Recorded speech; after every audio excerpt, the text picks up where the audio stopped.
শিক্ষা সংক্রান্ত গুরুত্বপূর্ণ আপডেটগুলো পেতে হলে অবশ্যই শুভেন্দু একাডেমি চ্যানেলটি সাবস্ক্রাইব করুন। পাশে থাকা বেল আইকনটিতে ক্লিক করে ভিডিওটি বেশি বেশি করে শেয়ার করুন। আপনারা দেখেছেন যে সংগ্রামী যৌথ মঞ্চ যেভাবে মহার্ঘ ভাতা নিয়ে লড়াই করে চলেছে, যেভাবে অস্থায়ী কর্মচারীদের ন্যায্য বেতনের জন্য লড়াই করে চলেছে, শূন্য পদগুলোতে স্থায়ী নিয়োগের জন্য যে লড়াই করে চলেছে, বিভিন্নভাবে বিভিন্ন লড়াই চলছে। মহার্ঘ ভাতা নিয়ে যে লড়াই, সুপ্রিম কোর্টে পর্যন্ত সেটা যাওয়া হয়েছে। সুপ্রিম কোর্ট অন্তর্বর্তীকালীন নির্দেশ দিয়েছিল যে 25% মহার্ঘ ভাতা মিটিয়ে দিতে হবে। সরকার তাতেও কর্ণপাত করেনি, উল্টে সুপ্রিম কোর্টকে অনুরোধ করেছে যে ওই নির্দেশিকাকে সংশোধন করার জন্য। খুব স্বাভাবিকভাবেই কর্মচারীদের একটা বড় অংশ এতে অত্যন্ত হতাশ। আমরা বলছি যে হতাশ হবেন না, এই জায়গা থেকেই কিন্তু লড়াকু মানুষকে নতুন করে লড়াইয়ের রসদ সঞ্চয় করতে হয়। এটা আমাদের অধিকার। সরকার অন্যায়ভাবে আমাদের দুর্বলতার সুযোগ নিয়ে সেই অধিকার থেকে আমাদের বঞ্চিত করেছে। আমরা যদি আমাদের সক্ষমতার পরিচয় যদি সঠিকভাবে দিতে পারি, এই চাকা ঘুরতে বেশি সময় লাগবে না। সরকারের কাছে অর্থ আছে, দুর্বলতাটা আমাদের যে অর্থ থাকার সত্ত্বেও সরকারকে বাধ্য করতে পারছি না সুপ্রিম কোর্টের রায়কে মান্যতা দিতে। অনেক প্রচেষ্টা হচ্ছে, আবার একই রকম ভাবে আমরা চেষ্টা করছি পূর্বের মতো যৌথ আন্দোলন করে যাতে সরকারকে বাধ্য করা যায়।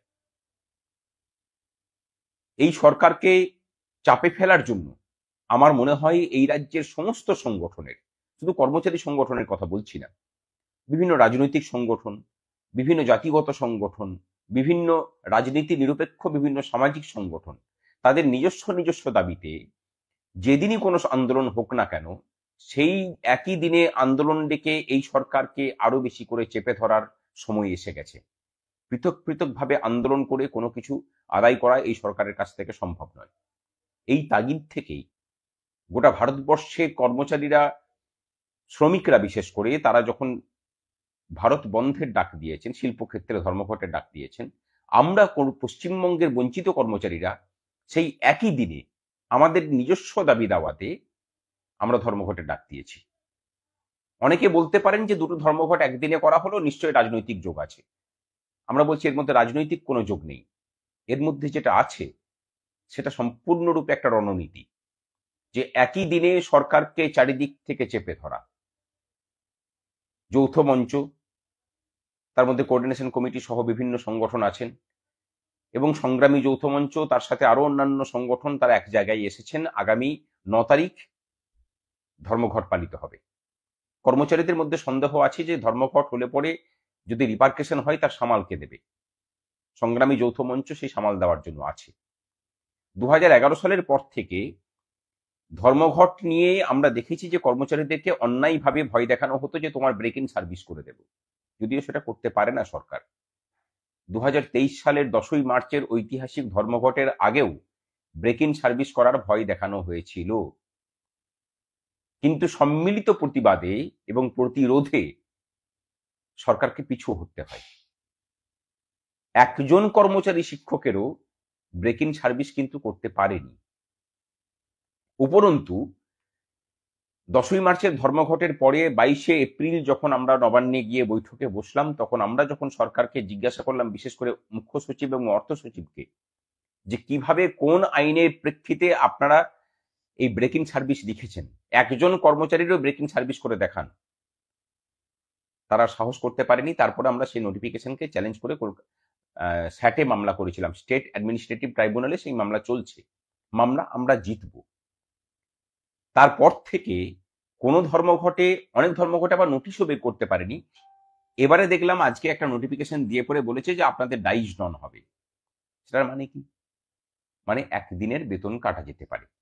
দেখুন, আমরা যারা আমাদের নিজেদের অধিকারের দাবিতে লড়াই করছি এবং আমরা যারা এই সরকারের প্রাতিষ্ঠানিক দুর্নীতির বিরুদ্ধে লড়াই করছি, আমরা নীতি নৈতিকতাটাকে সাথে নিয়েই লড়াইটা করছি। আমরা একদিন যদি ধর্মঘট করি, একদিনের বেতনটাও আমরা নেব না, এই মানসিকতা নিয়েই আমরা ধর্মঘটে যাব। যে সরকার আপনাকে মাসে 15 দিনের বেতন দিয়ে বাকি 15 দিনের বেতন মেরে নেয়, তাকে মনে হয় একদিনের বেতন দিতে আমাদের খুব একটা অসুবিধা হবে না, যে যদি আমরা বাকি বেতনটাকে আদায় করতে পারি, আমাদের পূর্ণ বেতনটাকে যদি আদায় করতে পারি। এই অভিপ্রায়ই এই রাজ্যের কর্মচারীদের কাছে আহ্বান যে ব্রেক ইন সার্ভিসের কোনো ভয় নেই, কোথাও কোনো সংবাদ মাধ্যমের কথাতেও পরিচিত হবেন না, ভয় খাবেন না। দায়ী শুনন মানে একদিন আপনাকে শোকজ করতে পারে, শোকজের উত্তর সংগ্রামী যৌথ মঞ্চ রেডি করে দেবে, আপনারা উত্তর দেবেন। খুব বেশি হলে একটা দিনের বেতন কাটতে পারে। যদি মনে করেন যে না একটা দিনের বেতন কাটাবো না, তাহলে তো বলার কিছু নেই, কিছু ত্যাগ স্বীকার তো লড়াইয়ের জন্য করতেই হবে। এবং আগামী 21 তারিখ ও 28 তারিখ আমরা পথে নামছি আবার। 21 তারিখ শহীদ মিনারে রাজ্যের মেধা এবং শ্রমের শহীদ দিবস উদযাপন হবে। আর 28 তারিখে আমরা নবান্ন চলো কর্মসূচির ডাক দিয়েছি সংগ্রামী যৌথ মঞ্চ এবং পশ্চিমবঙ্গ বঞ্চিত চাকরি প্রার্থী, চাকরি হারা এবং চাকরিজীবী ঐক্য মঞ্চের পক্ষ থেকে। এর সাথে আরো অনেক সামাজিক সংগঠন যুক্ত হচ্ছে সেদিন। প্রস্তুতি নিন, আসতে হবে। আমাদের তাগিদটা সরকারকে বোঝানোটাও কিন্তু আমাদের কাজ। আগামী ধর্মঘট সফল করুন, কোনো রাজনৈতিক ছুতমার্গ নয়। বাকি ভারতবর্ষে যা হচ্ছে সেখানেও নিশ্চয়ই আমাদের সমর্থন থাকবে। কর্মচারীদের সব দাবি দাওয়াকে সমর্থন করতে না পারলেও কিছু দাবি দাওয়াকে আমরা, যেগুলো মনে হবে আপনি সমর্থন করতেই পারেন, কিন্তু আমাদের রাজ্যে আমরা যে দাবিতে ধর্মঘট করছি, সুপ্রিম কোর্টের নির্দেশ মেনে 25% ডিএ ইমিডিয়েটলি দিতে হবে। বর্তমান রূপার বকেয়া যে মহার্ঘ ভাতা আছে 37%, তা মেটাতে হবে। এসএসসি 2016 যারা পরীক্ষার্থী ছিলেন 22 লক্ষ কর্মচারী, এসএলএসটি এবং আরএলএসটি, তাদের সবার ওএমআর পাবলিশ করতে হবে এবং তার সাথে যোগ্য চাকরিজীবীদের নির্ভুল তালিকা পেশ করতে হবে রাজ্য সরকারকে। শূন্য পদে স্বচ্ছতার সাথে স্থায়ী নিয়োগ, অস্থায়ী কর্মচারীদের স্থায়ীকরণ, ডিটেলমেন্ট প্রত্যাহার এবং অবশ্যই সরকারি ক্ষেত্রে নারী সুরক্ষা, এই সমস্ত বিষয় নিয়ে ধর্মঘট, এই সমস্ত বিষয় নিয়েই আন্দোলন। সমস্ত বিভেদ ভুলে চলুন ধর্মঘটে সামিল হই। আজকের মতো এটুকুই।